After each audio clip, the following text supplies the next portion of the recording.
আপনারা কারা কারা একা একা যখন নামাজ পড়েন, নফল হোক সুন্নত হোক বা ফরজ হোক, যখন নামাজ পড়েন প্রায় রাকাতে সূরা কুল হুয়াল্লাহ পড়েন কারা কারা? একটু হাত তোলেন তো। আচ্ছা, হাত নামান। সূরা ইখলাস, এটাকে আমরা সাধারণত কুল হুয়াল্লাহ সূরা বলি, তাই না? ইখলাস মানেটা কি? আমরা যেহেতু এই সূরাগুলো নামাজের মধ্যে সবচেয়ে বেশি পাঠ করি, ঠিক না বেঠিক? এই সূরাগুলো অর্থাৎ শেষের দিককার সূরাগুলো আমরা যেহেতু বেশি নামাজের মধ্যে পাঠ করি, এই সূরাগুলোর অর্থ যদি আমি জানি, ব্যাখ্যা যদি আমি জানি, তাহলে নামাজের মধ্যে মনোযোগ ধরে রাখা সহজ হবে। কারণ আপনি মুখে কি পড়তেছেন আপনি নিজে অর্থ বুঝেন না, মন্ত্রের মতো পাঠ করতেছেন। যদিও না বুঝে পড়লেও আপনি সওয়াব পাবেন, কিন্তু না বুঝে পড়লে তো আর এই কোরআনে আল্লাহ কি বলেছে এটা আপনি জানতে পারবেন না, না জানলে সেই অনুযায়ী আপনি আমলও করতে পারবেন না। এজন্য আমাদেরকে বুঝতে হবে। এজন্য সূরা ইখলাস সম্পর্কে আমরা জানি। ইখলাস এই সূরার নাম হলো সূরাতুল ইখলাস বা ইখলাসের সূরা। ইখলাস শব্দের একটা অর্থ হলো পিওর করা, খাঁটি করা। তার মানে আমাদের ইবাদতটা শুধু আল্লাহর জন্য হবে, খাঁটি হবে, এখানে কোনো ভেজাল অন্য কারোর জন্য সেটা হবে না। আমাদের দোয়াগুলো সব শুধু আল্লাহর জন্য হবে, খাঁটি এবং ফ্রেশ ভাবে আল্লাহর জন্য নিবেদন করবো, সাথে আর কারোর সেখানে শরীক করব না। এই জন্য এই সূরার নাম ইখলাস, যে এই সূরার মধ্যে আল্লাহর ইবাদত, একত্ববাদ, তাওহীদ এটাকে খাঁটি করবার নির্দেশ দেওয়া হয়েছে। আল্লাহর কোনো শরীক নাই, এই জন্য এটাকে সূরা ইখলাস বলা হয়েছে, খাঁটি করার সূরা, ঈমানকে বিশুদ্ধ করা, তাওহীদকে ঠিক করার সূরা। একইভাবে ইখলাসের আরো বিভিন্ন অর্থ এবং বিভিন্ন ব্যাখ্যা আছে, আমরা শুধু এইটুকু বলি। এরপর আসা যাক সূরা কুল হুয়াল্লাহ। কেন আল্লাহ তাআলা এই সূরাটা নাজিল করলেন? কোরআনে কারীমের বিভিন্ন সূরা, বিভিন্ন আয়াত নাজিলের প্রেক্ষাপট আছে, যেটাকে শানে নুজুল বলা হয়। কেন এই সূরা আল্লাহ তাআলা আমাদেরকে দিয়েছেন, এ সম্পর্কে প্রিয় নবী সাল্লাল্লাহু আলাইহি সাল্লামের এক সাহাবী, তার থেকে একটি হাদিস বর্ণিত আছে। সেই হাদিসের আলোকে আমরা জানি যে মক্কার মুশরিকরা, মক্কার কাফিররা, অবিশ্বাসীরা, তারা প্রিয় নবী সাল্লাল্লাহু আলাইহি সাল্লাম যখন তাওহীদের দাওয়াত দিলেন, আল্লাহর পথে আসার দাওয়াত দিলেন, তারা বলল, মুহাম্মদ, আমরা তো সবার বংশ পরিচয় জানি। সেই যুগে মানুষ উটের পর্যন্ত বংশ পরিচয় জানতো, শিখতো। তো নবী সাল্লাল্লাহু আলাইহি সাল্লামকে তারা জিজ্ঞাসা করেছে, মুহাম্মদ, তোমার যে আল্লাহর কথা বলো, ঈমান আনার জন্য বলো, তোমার আল্লাহর বংশ পরিচয়টা একটু আমাদেরকে জানাও। মক্কার মুশরিকদের এরকম হাস্যকর দাবি শোনার পর প্রিয় নবী সাল্লাল্লাহু আলাইহি সাল্লামের প্রতি আল্লাহ তাআলা এই সূরা নাজিল করে তাদের এই প্রশ্নটা যে অবান্তর, আল্লাহ তাআলার যে কোনো বংশ পরিচয় নাই, আল্লাহর যে কোনো জন্মদাতা নাই, তিনি যে কোনো জন্মদাতার মুখাপেক্ষী নন, সে বিষয়টাকে আল্লাহ তাআলা বিশদভাবে এই সূরাতে বিবৃত করেছেন, বর্ণনা দিয়েছেন। এই জন্য ওই প্রেক্ষিতে এই সূরাটা নাজিল হয়েছে। কোন কোন উলামায়ে কেরাম, কোন কোন মুফাসসিরগণ অবশ্য ভিন্ন আরো একাধিক কথাও বলেছেন, তবে এটি সবচেয়ে প্রসিদ্ধ এবং বেশিরভাগ মুফাসসিরদের মতে এটি যে সূরা ইখলাস, কুল হুয়াল্লাহ সূরা নাজিল হয়েছে মক্কার মুশরিকরা প্রিয় নবী সাল্লাল্লাহু আলাইহি সাল্লামের কাছে আল্লাহর বংশ পরিচয় জানতে চাওয়ার মতো মূর্খতাসুলভ প্রশ্ন করেছে। সেই প্রশ্নের জবাবে এই সূরায় আল্লাহ রাব্বুল আলামিন বিস্তারিত বিবরণ দিয়েছেন। এবার আসুন আমরা এই সূরায় কি বলেছেন আল্লাহ রাব্বুল আলামিন সে বিষয়ে জানবো, এবং সেই সাথে এই সূরাটার বিশেষ ফজিলত আছে, সূরা ইখলাসের আবার স্পেশাল ফজিলত আছে, কি সেটা আমরা জানবো ইনশাআল্লাহ তাআলা। আমরা প্রথমে আসুন সূরার অর্থ আমরা জেনে নেই। কুল হুয়াল্লাহু আহাদ। আমার সাথে সাথে আপনারা বলুন, কুল হুয়াল্লাহু আহাদ, আল্লাহুস সামাদ, লাম ইয়ালিদ ওয়া লাম ইউলাদ ওয়া লাম ইয়াকুল লাহু কুফুয়ান আহাদ। কুল হুয়াল্লাহু আহাদের অর্থ হলো বলুন। কুল মানে বলুন। এই কুলটা বড় কাফের কুল। আমরা অনেকে কয় রস্যকার কুল ও কুল, বড়ই লিখতে যে কুল লিখি আমরা ওই রকম বলি। এই কাফটা ভেতর থেকে আসবে, কুল। কুল কুল বললে তার অর্থ হবে বলো। আর যদি ছোট কাফের কুল, অর্থাৎ বাংলা করস্যকার কুল ও কুল লিখি যে আমরা ওরকম কুল যদি বলেন, আরবিতে তার অর্থ হলো খাও। একটা হলো বলো, আরেকটা হলো খাও। অর্থের মধ্যে বেশ কম আছে না নাই? অনেক বেশ কম। কোথায় খাওয়া আর কোথায় বলা। এই জন্য এই কফটাকে একটু শুদ্ধ করার চেষ্টা করতে হবে। কুল ভিতর থেকে, কুল কুল হুয়াল্লাহু আহাদ। এর অর্থ কি? কুল মানে বলুন। আল্লাহ তাআলা তার রাসূলকে বলছেন, হে রাসূল, আপনার ভেতরে যে বিশ্বাস আছে তাওহীদের প্রতি, সেই বিশ্বাসকে প্রকাশ করে বলুন, হুয়াল্লাহু, হুয়া মানে তিনি, আল্লাহ মানে তো আল্লাহ।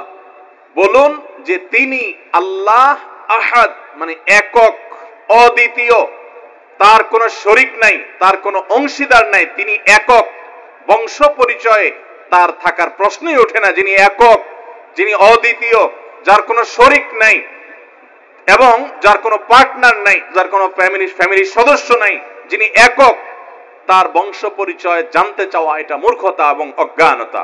এজন্য আল্লাহ রাব্বুল আলামিন জানিয়েছেন, কুল হুয়াল্লাহু আহাদ, বলে দিন তিনি আল্লাহ যিনি একক, আল্লাহুস সামাদ, আল্লাহ হলেন সমাদ। সমাদ শব্দের অর্থ হলো যে তিনি হলেন সেই মহান সত্তা, সবাই যার কাছে মুখাপেক্ষী, তিনি কারোর কাছে মুখাপেক্ষী নন।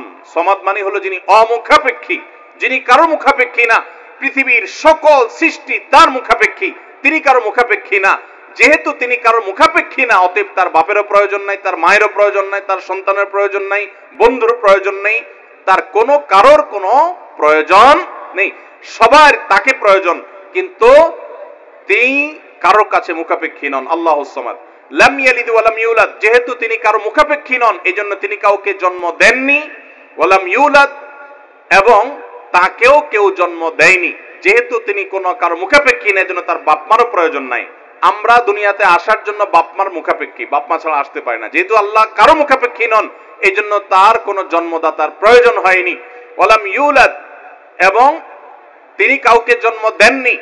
কারণ আমাদের সন্তান সন্ততি জন্ম দিতে হয় আমাদের প্রয়োজনে, কারণ আমার বংশধারা ধরে রাখতে হবে, আমার নামটা ধরে রাখতে হবে, আমার সম্পদ রক্ষণাবেক্ষণ করতে হবে, বৃদ্ধকালে আমাকে দেখাশোনা করতে হবে। এইসব কারণে আমাদের সন্তানের প্রয়োজন হয়। আল্লাহ তাআলা যেহেতু মুখাপেক্ষী নন কোনো কিছুর প্রতি, এই জন্য তার কাউকে জন্ম দিয়ে তার বংশটিকে রাখারও প্রয়োজন নাই, আবার তাকে কেউ জন্ম দেওয়ারও প্রয়োজন নাই। ওয়ালাম ইয়াকুল্লাহু কুফুয়ান আহাদ, আর তার কোনো সমকক্ষ নাই, তার সমান কেউ নাই, তার সাথে কোন প্রকার সাদৃশ্য হতে পারে এমন আর কেউ নাই। তিনি অদ্বিতীয়, তিনি একক। এই ছোট ছোট 4টি সূরায় আল্লাহ তাআলার 3টি গুণবাচক নাম আল্লাহ উল্লেখ করেছেন। আল্লাহর মূল নাম যেটা, সেটা উল্লেখ করেছেন আল্লাহ, তার জাতে পাকের নাম। আর এর পাশাপাশি আরো 2টি গুণবাচক নাম উল্লেখ করেছেন। এক হলো আহাদ, মানে একক, এটা আল্লাহর গুণবাচক নাম। আর এটা হলো সমাদ, এটাও আল্লাহর গুণবাচক নাম। এই নামগুলো আল্লাহ তাআলা উল্লেখ করেছেন। এই যে সূরাটা, সূরা ইখলাস আমরা জানলাম, এর অর্থ আমরা শুনলাম। এই সূরার ফজিলত কি? 3টা ফজিলত আপনারা শুনেন। 1 নম্বর, নবী করিম সাল্লাল্লাহু আলাইহি সাল্লাম বলেছেন, এই সূরা ইখলাস এটা হলো কোরআনে কারীমের 3 ভাগের 1 ভাগ। বলেন সুবহানাল্লাহ। সূরা ইখলাস বা কুল হুয়াল্লাহ সূরাটা হলো কোরআনে কারীমের কয় ভাগের 1 ভাগ? 3 ভাগের 1 ভাগ। 3 ভাগের 1 ভাগের মানে কি? এই সম্পর্কে কোন কোন তাফসীরবিদগণ বলেছেন, এর মানে হলো গোটা কোরআনে আল্লাহ তাআলা মৌলিকভাবে 3টা বিষয়ের আলোচনা করেছেন। কয়টা বিষয়? এই পুরো কোরআন জুড়ে আল্লাহ তাআলা আলোচনা করেছেন কয়টা বিষয়ে? 3টা বিষয়। নাম্বার 1 তাওহীদ, একত্ববাদ, ঈমান সম্পর্কে।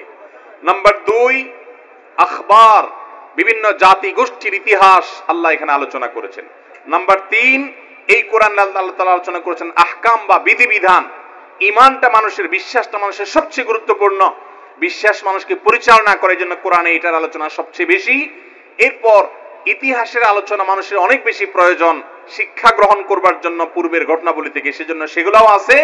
আর 3 নম্বর বিধিবিধান, মানুষ কিভাবে চললে কোন দিকে গেলে লাভ হবে, কোথায় গেলে ক্ষতি হবে, সে হালাল হারামের বিবরণ কোরআনে আছে। 3টা বিষয়ের আলোচনার মধ্যে একটা হলো তাওহীদ বা ঈমান। এই সূরা ইখলাস এমন একটা সূরা কোরআনের, এই একটা সূরাতে পুরা সূরার 4টা আয়াতের সবগুলো আয়াতে শুধু ঈমান সম্পর্কে, শুধু আল্লাহর জাত সম্পর্কে বলা আছে। বলেন সুবহানাল্লাহ। ভাইরা আমার, এই সূরা ইখলাস বা সূরা কুল হুয়াল্লাহ এটা কোরআনে কারীমের 3 ভাগের 1 ভাগ। এটা একটা ব্যাখ্যা। আরেকটা ব্যাখ্যা হলো, কোরআনে কারীম যদি কেউ পুরাটা পড়তে পারে, যে পরিমাণ সওয়াব সে লাভ করবে। শুধু কুল হুয়াল্লাহ সূরা যদি একবার পাঠ করে, কয়বার? একবার যদি পাঠ করে, কোরআনে কারীমের 3 ভাগের 1 ভাগ তেলাওয়াত করার সওয়াব আল্লাহ তাআলা ওই ব্যক্তিকে দান করেন। তাহলে যদি কেউ 3 বার পাঠ করে, তাহলে এখান থেকে বোঝা যায় যে আল্লাহ তাআলা তাকে পুরা কোরআন একবার তেলাওয়াতের সওয়াব দান করবেন। পুরা কোরআন কষ্ট করে তেলাওয়াত করলে সেটার যে মর্যাদা হবে সেটা অবশ্যই ভিন্নতর। কিন্তু 3 কুল সূরা ইখলাস এটাকে 3 বার পাঠ করলে আল্লাহ রাব্বুল আলামিন কোরআনে কারীমের পূর্ণাঙ্গ কোরআন তেলাওয়াতের সওয়াব পাবেন বলে অনেক উলামা ইকরাম, মুহাদ্দিসিন ইকরাম বলেছেন এই হাদিসের আলোকে। এটা হলো এর দ্বিতীয় ফজিলত। প্রথম ফজিলত। দ্বিতীয় ফজিলত হলো, আমাদের প্রিয় নবী সাল্লাল্লাহু আলাইহি ওয়াসাল্লামের সময় তিনি এক দলকে একটা অভিযানে পাঠিয়েছেন। তাদের মধ্যে যিনি ইমাম সাহেব ছিলেন, ওই আল্লাহর বান্দা প্রত্যেক নামাজের মধ্যে যে কোনো সূরা পড়তেন, যে কোনো কেরাত পড়তেন, শেষে সূরা ইখলাসটা অবশ্যই পাঠ করে তারপর রুকুতে যাইতেন। এখন সাহাবীদের মধ্যে একটা প্রশ্ন দেখা দিল যে এই লোকটা প্রত্যেক রাকাত নামাজে সূরায়ে ফাতিহা আলহামদু সূরা পাঠ করার পর যেই সূরাই পড়েন, যেই কেরাতই পড়েন, সাথে আবার কুল হুয়াল্লাহটা কেন পড়েন? আমরা তো নবী সাল্লাল্লাহু আলাইহি ওয়াসাল্লাম কিরকম করতে দেখি নাই। তখন সাহাবীরা এসে নবী সাল্লাল্লাহু আলাইহি ওয়াসাল্লামকে জিজ্ঞাসা করলেন, ইয়া রাসূলুল্লাহ, আমাদের ইমাম সাহেব যাকে আমাদের সাথে আপনি দিয়েছেন, যিনি আমাদের সাথে আছেন, এই ব্যক্তি প্রত্যেক রাকাতে অন্য যা পড়ুক আর না পড়ুক এই কুল হুয়াল্লাহ সূরাটা উনি পড়েই পড়ে, এটা উনি ছাড়ে না, এর কারণটা কি? তখন নবী সাল্লাল্লাহু আলাইহি ওয়াসাল্লাম জিজ্ঞাসা করলেন ওই ব্যক্তিকে যে তুমি কেন এই সূরা পাঠ করো? অবশ্যই অবধারিতভাবে সূরা ফাতিহা না প্রত্যেক রাকাতে ফিক্সড, অন্য কোন সূরা তো ফিক্সড না, তুমি অন্য যাই পড়ো সাথে প্রত্যেক রাকাতে কুল হুয়াল্লাহ দিয়ে শেষ করে তারপর রুকুতে যাও কেন? তখন সে সাহাবী বলেন, ইয়া রাসূলুল্লাহ, আমি কেন পড়ি? কারণ কোরআনে কারিমে এই একটা সূরা, সূরা ইখলাস বা কুল হুয়াল্লাহ সূরাটা একমাত্র সূরা যেই সূরার শুরু থেকে শেষ পর্যন্ত সবগুলো আয়াতে শুধু আমার আল্লাহর কথা বলা আছে। কোরআনের অন্য কোন সূরা এমন নাই যে সূরার শুরু থেকে শেষ পর্যন্ত পুরো সাবজেক্ট আগা টু গোড়া পর্যন্ত সবগুলো বিষয়, সবগুলো আয়াতে শুধুমাত্র আল্লাহর পরিচয় দেওয়া হয়েছে, এমন আরেকটা সূরা নেই। যেহেতু এখানে শুধু আল্লাহর কথাই বলা হয়েছে, এই জন্য এই সূরাকে আমার অনেক বেশি পছন্দ হয়, এই জন্য এই সূরাকে অনেক বেশি আমি ভালোবাসি। আমার আল্লাহর আলোচনা এখানে, অন্যান্য সূরাতে কোথাও ইতিহাস, কোথাও হালাল হারাম, কোথাও বিধিবিধান, কোথাও অন্যান্য আলোচনা আছে, কিন্তু এই সূরায় শুধু আমার আল্লাহর কথা বলা আছে। এই জন্য আল্লাহর মহব্বতে এই সূরাকে আমি অনেক ভালোবাসি, কুল হুয়াল্লাহ সূরাকে। নবী করিম সাল্লাল্লাহু আলাইহি ওয়াসাল্লাম তখন বলেছেন, তোমার এই ভালোবাসার কারণে আমার কাছে ওহী আল্লাহ পাঠিয়েছেন যে আল্লাহ তাআলা তোমাকে স্পেশালি ভালোবাসেন। এবং অন্য বর্ণনায় আসছে নবী সাল্লাল্লাহু আলাইহি ওয়াসাল্লাম বলেছেন, হুব্বুকা ইয়াহা ইউদখিলুকাল জান্নাহ, তুমি এই সূরাকে যে ভালোবাসো, এই ভালোবাসার কারণে আল্লাহ তাআলা তোমাকে জান্নাতে প্রবেশ করাবেন, সে ওয়াদা করেছে। অতএব ভাইরা আমার, সূরা ইখলাস বা কুল হুয়াল্লাহ সূরাকে স্পেশালি আমরা মহব্বত করব, ঠিক আছে না ইনশাআল্লাহ? এই সাহাবীর পাশাপাশি মদিনায় আরেক সাহাবী, তিনিও ইমামতি করতেন এবং ইমাম হিসাবে দায়িত্ব প্রাপ্ত ছিলেন নবী সাল্লাল্লাহু আলাইহি ওয়াসাল্লাম তরফ থেকে, তিনিও একই কাজ করতেন। তার ব্যাপারে নবী সাল্লাল্লাহু আলাইহি ওয়াসাল্লামের একই রকমের জবাব দেওয়ার কথা আমরা হাদিস থেকে জানতে পারি। সেখান থেকে সূরা ইখলাসের মর্যাদা বোঝা যায়। আমরাও অনেকে সূরা ইখলাস প্রায় রাকাতে পড়ি, আছে না নাই? আপনারা কারা কারা একা একা যখন নামাজ পড়েন, নফল হোক, সুন্নত হোক বা ফরজ হোক, যখন নামাজ পড়েন প্রায় রাকাতে সূরা কুল হুয়াল্লাহ পড়েন কারা কারা? একটু হাত তোলেন তো। আচ্ছা, হাত নামান। খুশি হইয়া হাত তুলছেন, মনে করছেন প্রশংসা পাবেন। প্রশংসা না, বরং একটা বদনাম পাওয়ার ভয় আছে। হাতটা তোলাইছি আমি, আপনারা মনে করছেন সবসময় হাত তুললেই শুধু জিতা যায়।